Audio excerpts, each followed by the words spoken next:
The Betrayal of Berlin, Part 2. The silence in the interrogation room was heavier than the stone walls of the Stasi archives.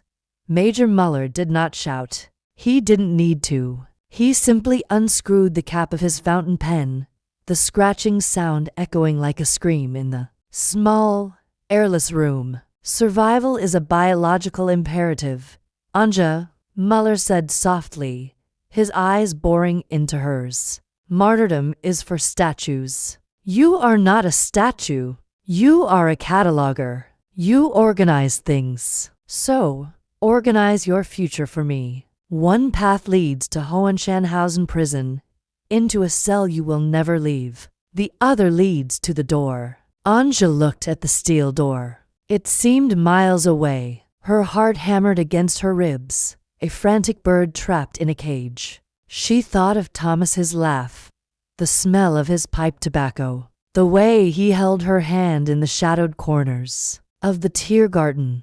She loved him. She knew that with a certainty that defied the political borders drawn across the map.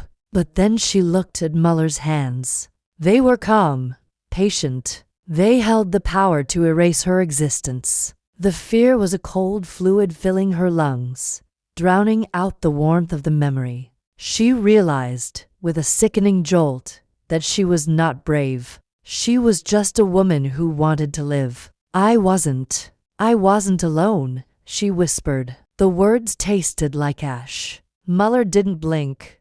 Go on. I have an alibi, she stammered, tears finally spilling over, hot and shameful. Tuesday night, from 8 p.m. until 4 a.m. I was at the safe house on Ackerstrasse. With whom? Anja closed her eyes. If she said his name, she killed him. If she didn't, she died. The equation was simple, brutal, and absolute. Thomas Wagner. Muller paused, the pen hovering. The West German linguistics professor.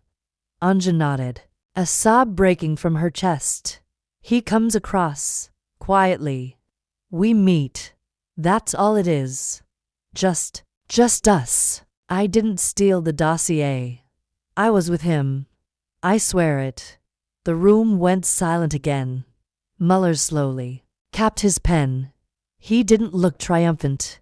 He looked bored, efficient. He picked up the telephone on the desk and dialed a 3-digit number. We have the location, Muller said into the receiver. Secure the perimeter at Ackerstrasse. He is likely waiting for her return. Bring him in. Anja slumped forward, her forehead resting on the cold metal table. She had cleared her name. She had proven she wasn't a traitor to the state. She was just a traitor to her heart. 2 hours later, the heavy steel door buzzed and clicked open.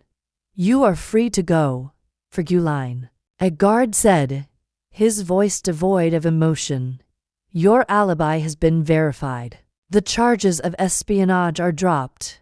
You will be fined for unauthorized contact with a Westerner. But, considering your cooperation, the party is lenient. Anja stood up on shaky legs. She gathered her coat, feeling like she was wearing someone else's skin. She walked through the labyrinthine corridors of the Ministry for State Security, the fluorescent lights humming above her. She pushed through the heavy front doors and stepped out into the courtyard. The Berlin air was biting cold, gray and smelling of coal smoke. It was the smell of freedom, but it made her gag. As she walked toward the outer gates, the iron screech of the vehicle bay opening made her freeze. A gray, unmarked van tore into the courtyard, tires screeching on the cobblestones. The back doors flew open. 2 uniformed officers jumped out, dragging a figure between them. It was Thomas. He looked disheveled, confused, his glasses missing, a bruise blooming on his cheekbone. He wasn't looking at the officers. He was looking frantically around the courtyard, trying to understand his sudden abduction. His eyes landed on Anja. He stopped struggling. For a heartbeat, time suspended. He looked at her standing free, unhandcuffed, clutching her coat, walking away. from the interrogation rooms. Then he looked at the guards gripping his arms. The realization hit him with visible force. He didn't scream. He didn't curse her. He just looked at her with a devastating, quiet sorrow. "Move!" the guard shouted, shoving Thomas forward. Anja stood rooted to the spot, the wind whipping her hair across her face. They dragged him toward the dark, gaping maw of the intake door, the same door she had just miraculously escaped. As they crossed the threshold, Thomas vanished into the shadow of the state machinery. The heavy metal door slammed shut with a finality that echoed across the courtyard. Anja was left standing alone in the gray light. She was safe. She was alive. She was free. She pulled her coat tighter around herself to ward off the chill, turned her back on the prison, and began the long, empty walk home.